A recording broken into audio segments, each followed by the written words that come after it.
안녕하세요. 경매상관 박영춘입니다. 오늘 843강. 아까는 선순위 전세권, 선순위 임차권 등기 100% 깨진다. 이제 그런 내용으로 좀 제가 이제 전세권에 대해서 마무리를 했고요. 오늘은 좀 이렇게 전문가도 헷갈리는 경매 단어가 있어요. 여러분 처음 듣는 분들도 있을 거예요. 경매 공부 10년 해도 이런 용어는 처음 듣는 분도 있을 거예요. 그런데 이것은 어떻게 보면 정식 용어예요.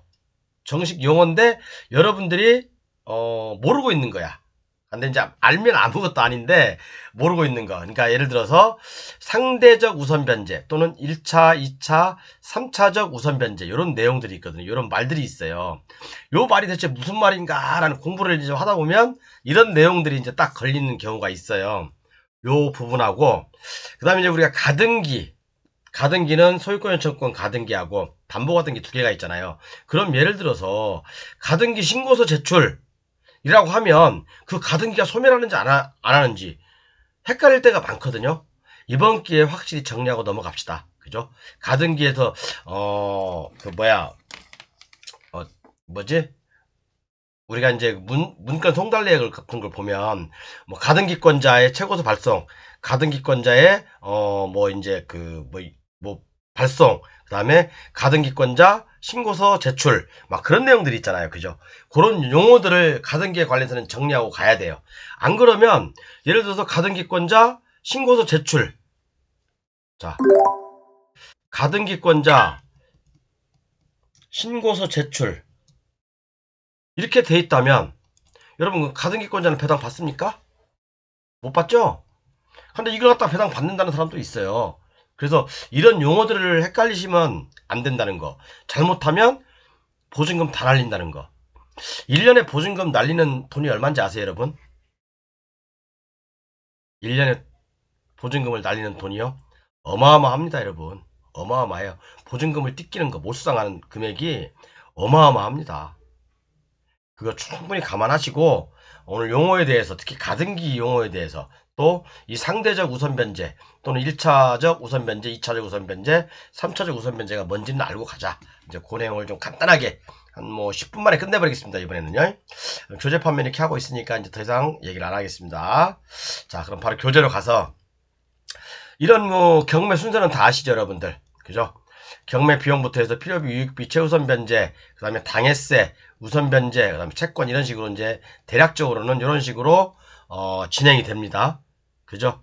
이런 식으로 진행이 돼요. 경매 어떤 그 배당 순서는요. 자, 그러면 우리가 이제 그 상대적 우선 변제 또는 1차적 우선 변제, 2차적 최우선 변제, 3차적 최우선 변제 이 말이 대체 뭔 말인가 한번 볼게요. 다시 말해서 요것을 1차적 최우선 변제, 2차적 최우선 변제, 3차적 최우선 변제 요것을 다른 말로는 상대적 우선 변제라고 해요. 다시 말해서 근저당 설정일에 따라서 소액 임차인의 범위와 최우선 변제금이 달라지는 거죠. 자, 여러분들 이렇게 얘기하면 또 뭐잖아, 그죠? 풀어서 얘기해줘야지 또, 그죠? 또 승질이 또 지랄 같은 박영춘이가 또 쉽게 풀어서 설명하면 여러분들도 금방 알아요. 자, 그러면 자 볼게요. 2010년 1월에 우리은행 근저당이 있습니다. 1억 있어요. 2011년에 박영춘 임차인이 있어. 이게 7,500이야. 그리고 2012년에 신한은행 근저당 1억. 2013년에 홍길동 임차인이 있어. 7,500. 2014년에 사또 임차인이 있어.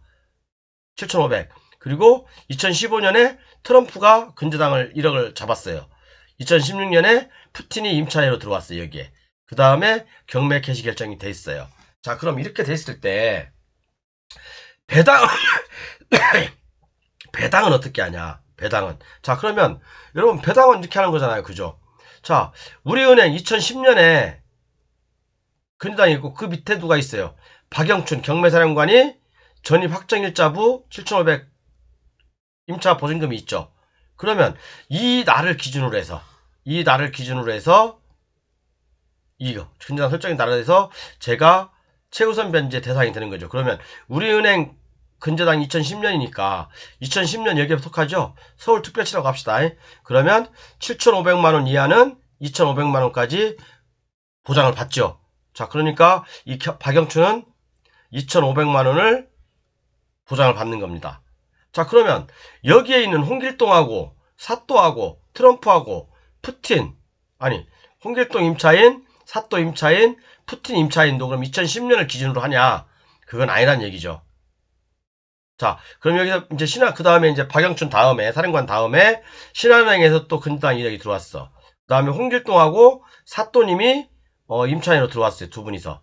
자, 그러면 이 사람들도 그러면 여기 2010년을 기준으로 해서 배당, 최우선 변제금의 대상인지 여부를 확인하고, 최우선 변제금을 지급하냐?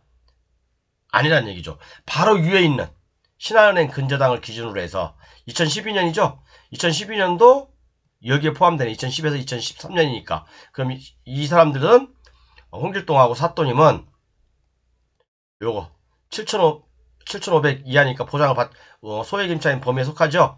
그리고 2,500을 갖다 보장받는다. 그 다음에 트럼프가 근저당을 설정했어요. 그 다음에 2015년에 그 다음에 푸틴이 거기에 임차인으로 들어왔어.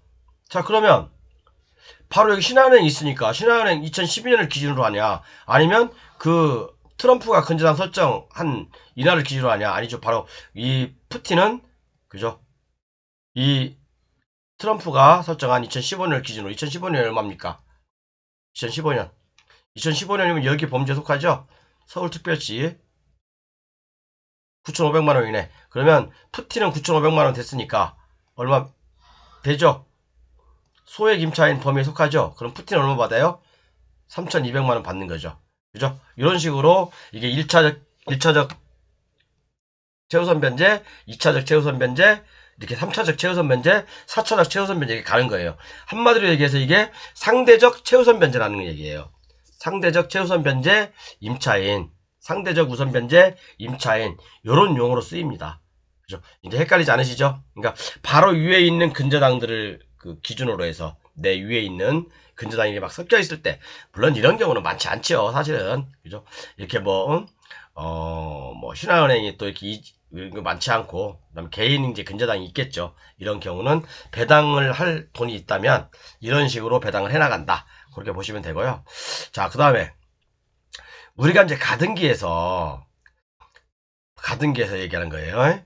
배당 요구에 효력이 있는 용어들 한번 얘기를 해볼게요. 근데 이 부분은 이제 가등기뿐만 아니라 제가 이제 다른 걸 다 망라 해봤어요. 예를 들어서 담보 가등기 나 근저당 같은 경우는 뭐 해야 합니까? 채권 계산서를 제출해야 되겠죠. 그러니까 그 문과 송달래에게 담보 가등기권자 또는 가등기권자 채권 계산서 제출, 그러면 배당 요구를 한 거예요. 이게 배당 요구를 한 거라고. 그러면 이건 소멸되는 거죠. 그죠? 그리고 이제 우리가 이제 주택 임차인들 같은 경우는 권리 신고 및 배당 요구 이렇게 나와 있죠. 그리고 압류, 국가에서 하는 거죠. 교부 청구 이렇게 나와 있고, 그 다음에 담보 가등기, 소유권 인정 가등기가 있는데 신고서 제출만으로는 담보 가등기인지 소유권 인정 가등기인지 모르죠.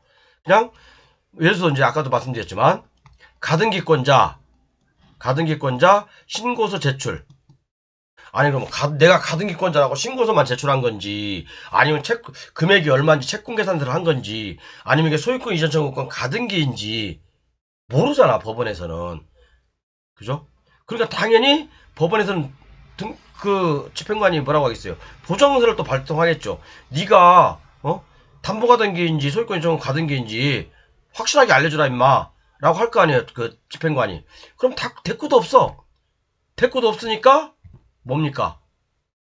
그냥 소유권 이전 청구권 가등기로 취급을 하는 거예요. 왜? 담보 가등기라면 채권 계산서, 내가 받을 돈을 계산해서 법원에 제출해야 되는데 그것도 제출 안 했어. 그러면 그것은 소유권 이전 청구권 가등기로 본다. 그리고 한 가지 주의할 점이, 신고서 제출이라고 하는 신고서 제출 이 말인, 그죠? 채권 계산서가 아니에요. 아시죠? 그렇기 때문에 이제 가등기 같은 경우는 후순위라면 무조건 소멸이죠. 그죠? 후순위라면 무조건 손해예요. 소멸이에요. 그런데 진정명의의 선순위 소유권 이전 청구권 가등기는 인수죠. 그죠? 선순위 이전 청구권 가등기는 일단은 인수라고 봐야 됩니다. 물론 그게 가짜라면 소멸이지만 진정명의라고 한다면 진정. 대부분 간데 뭐 다 진정했죠. 그 다음에 신고서 제출이라고 딱 써있어. 이렇게 문건 송달래에게 가등기 소멸하지 않는다라고 제가 돼 있죠. 어떻게 해야 돼요, 그러면? 권리신고 및 채권계 단서를 제출해야 돼요. 아니면 또는 권리신고 및 배당 요구서를 제출해야 돼요. 그죠? 근데 이제 가등기권자가 경매를 신청했다면 저당권자의 금전 관계로 모아서 소멸된다. 이 내용이죠. 자, 그래서 이제 제가 이제 그 옛날에 가등기에 관련된 문건 송달내역을 다 뒤져봐도요, 이 범주 안에 있어요. 가등기의 문건 송달내역에 보면 대부분 가등기권자 김땡땡님 보정 등본 발송, 가등기권자 최고서 발송. 왜? 법원에서 뭔가 요구를 했는데, 그죠? 뭐 권리신고라든가 채권계산서를 제출하고 했는데 아무것도 안 했어. 그러니까 최고서를 발송하는 거죠. 그죠? 가등기권자 매각기일 및 매각결정기일 통지서 발송. 당연하죠. 나 혼자 매각할 거니까 통지서 발송하는 거죠. 그 다음에 가등기권자 보정명령 등본 발송. 그러니까 뭔가 신고서는 제출했는데 이게 담보가등기인지, 그죠? 소유권 인정은 가등기인지 몰라. 채권계산서도 안 들어왔어. 그죠? 배당 요구서도 안 들어왔어. 그러면 이것은 일단은 소유권 인정권 가등기로 보아서 인수로 본다. 그런 거죠. 그죠? 그 다음에 매각 및 매각 결정기일 통지. 대부분 가등기와 관련된 문건 송달 내역은 이 안에 범주 안에 있습니다. 이 안에 범주 안에 있어요. 그리고 또 하나, 여기서 빠진 거. 진정한 담보 가등기라면, 그죠? 아까 뭐 했습니까? 진정한 담보 가등기라면. 권리신고 및, 그죠? 권리신고 및 채권계산서를 제출해야 소멸한다. 요거죠, 요거. 그죠? 그러니까 가등기권자 권리신고 및 채권계산서 제출. 이렇게 하면 이건 담보가등기야. 소멸이야. 근데 아무것도 안 했어. 뭐 매각물건명세서도 아니 문건 송달내역에 보니까 아무 코멘트도 안 돼 있어. 그럼 매각물건명세서는요, 그죠? 담보가등기인지 소유권 인정은 가등기인지 알 수가 없어. 매수인이 인수하는 거로 함. 딱 그렇게 나와요. 그럼 인수해요, 그건. 일단 인수로 봐야 돼요. 그죠? 자, 한번 볼게요. 자, 이게 보니까, 자, 제가 이제 그 문건 송달내역을 본 거거든요. 가등기권자 매각 및 매각 결정기일 통지서 발송, 가등기권자 매각 결정기 통지서 발송, 이런 식으로 나오는 거예요. 그죠? 가등기권자 최고서 발송. 이건 아무 의미 없는 거죠. 그죠? 가등기권자 최고서 발송. 뭔가 가등기권자가 제출 안 하니까 제출해달라. 네가 이게 담보가등기인지 소유권 인정 가등기인지 제출해라. 최고서를 계속해서 발송하는 거죠. 그죠? 뭐 아무런 의미가 없는 거고. 자, 그래서 문건 송달내역에 또 보면 이렇게 이제 가등기에 대해서 아무런 코멘트가 없어요. 아무런 뭐 문건 송달한 내용도 없고 아무것도 없어. 그러면 가등기에 관한 아무런 내용이 없죠. 그러니까 여기에 보면 갑구 2번 소유권 인정권 가등기 는 담보 가등기인지 순위보증 가등기인지 권리신고가 없으므로, 그죠? 권리신고 및 뭡니까? 채권계 제출을 해야지 이게 담보 가등기잖아요. 그죠? 이렇게 해서 이렇게 이제 그 매각문건명세에서도 코멘트를 해줍니다. 자, 그리고 농지가 가등기가 있어요. 농지의 가등기. 요게 보면 이 사건이거든요. 요게 한 30년 됐던 가등기일 겁니다. 요게. 근데 20년이 지났잖아요. 가등기는 제가 가등기는 10년이 아니다. 20년이다.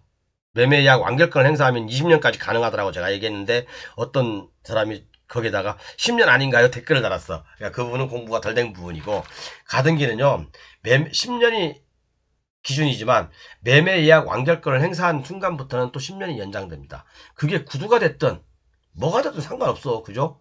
지들끼리 했다고 하면 한 거예요. 그냥 된 거예요. 그죠? 지들끼리 나 매매 예약 완결 행사했는데 그럼 10년 딱 되는 줄 알고 딱자 받았다가 엄마 박살 나는 거지 이제. 그죠? 박살 나는 거예요. 자, 여기도 마찬가지로 가등기권자가 권리신고가 없어. 법원에서 코멘트하는 것들은요, 권리신고가 없잖아. 권리신고 및 배당 요구 또는 채권계산서를 제출해야 되는데 권리신고가 없으므로, 권리신고 없어요. 여기 가등기권자 뭐 여기 뭐 아무것도 없네. 그죠? 아무것도 없어요. 그런데 이런 가등기권자가 20년이 지났다 하더라도 농지 같은 경우는 그 마을에 거주하면서 가등기권자가 농사를 짓고 있잖아요. 말 그대로 점유하고 있다는 얘기거든. 점유하고 있으면 점유하는 순간까지 계속 갑니다. 가등기 유효합니다. 살아있어요. 이 내용입니다. 자, 그리고 뭐 특별히 요건 다음 시간에 할 거고, 1차 경매에서 배당 배제된 법인 소유의 주택에 거주하는 법인의 등기이사. 좀 말이 어렵죠? 근데 요것은 다음 시간에 제가 할게요. 이게 1차 경매, 2차 경매. 우리 안성에서 그 질문 주신, 낙찰 받으신 거거든요. 사장님 내일 꼭 이 사건 보십시오. 제가 설명해 드릴게요. 감사합니다.